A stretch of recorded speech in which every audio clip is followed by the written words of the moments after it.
საქართველოში, რომ აი ქუდზე კაცს რომ გამოიძახებდნენ ხომ. გეგონიათ? რა არის ქუდზე კაცის გამოძახება? რას ნიშნავს ქუდზე კაცი? შეგიძლიათ გითხრათ? დავით, რა არის ქუდზე კაცი?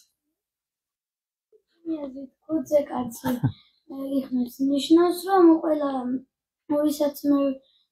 ვისაც ბრძოლა შეეძლო, ყველა იხმებს. ყველა მოიხმეს, ყველა გამოიხმეს ოჯახებიდან, სწორია, დაუკრათ ტაში, დავით. ანუ როდესაც მტერი შემოვიდოდა, მაშინ და ძალიან დიდ ჯარი გჭირდებოდა, ქუდზე კაცს უხმობდნენ. ანუ ყველა ადამიანს, ვისაც ბრძოლის უნარი ჰქონდა, ყველა მოვალე იყო, რომ გამოსულიყო და თავისი სამშობლოს დასაცავად დამდგარიყო. თან ნახეთ როგორ არის, ესეთი რაღაც წამიკითხავს სადღაც. რომ შრომობდა ადამიანი თავის ბაღში თუ ვენახში თუ სხვა, არ ჰქონდა უფლება, რომ ბოლომდე დაღლილიყო. აი დღეს ხო არის, რომ ადამიანი გადაიღლება და ესე მოვა სახლში. მაგის უფლება არ ჰქონდა. რატო არ ჰქონდა თქვენი აზრით? რატო არ ჰქონდა დაღლის, აი თავის ბოსტანში თუ ვენახში დაღლის უფლება კაცს რატო არ ჰქონდა? რატო აბა?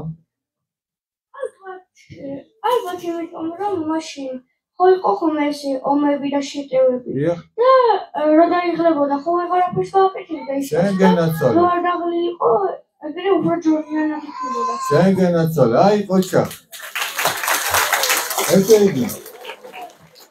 ესე იგი ადამიანს არ ჰქონდა უფლება თავისი ჯანი თავის საქმეში ჩაედო ბოლომდე. იმიტომ რომ მტერი რო შემოსულიყო ამ დროს, მართლაც რა უნდა გაეკეთებინა. ამიტომ კაცს თავისი ჯანი უნდა შემოენახა. რა იცი, რა დროს შემოგეცევიან, რა დროს გამოიძახებენ ქუდზე კაცს, ხო მართალია? და ის მკლავი უნდა ძლიერი ქონოდა, დასვენებული უნდა ქონოდა, რომ ანუ შემოენახა სამშობლოსთვის, მოეკლო თავისი პირადი საქმისათვის და შემოენახა სამშობლოს.